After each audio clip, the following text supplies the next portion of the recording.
I have mentioned the modal verb shall before. Now let's look more deeply into it. We often use shall with the pronoun I when we offer to do something, and it's usually done in a question form. For example, shall I call your mom so she can get you out of here? Meaning, would you like me to call your mom? Another example, shall I book a table for two for tonight? Meaning, would you like me to book a table for two for tonight?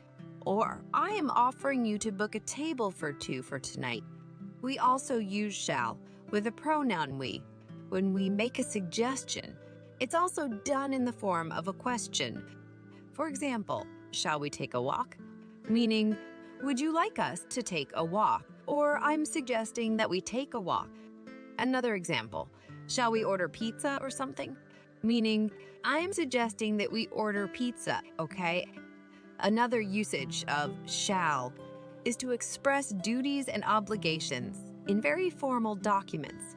For example, Company A shall pay Company B compensation in case Company B receives damaged goods, meaning Company A has to pay Company B compensation.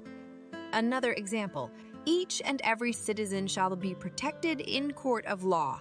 It's probably an excerpt from some constitution. It means each and every citizen must be protected in court of law.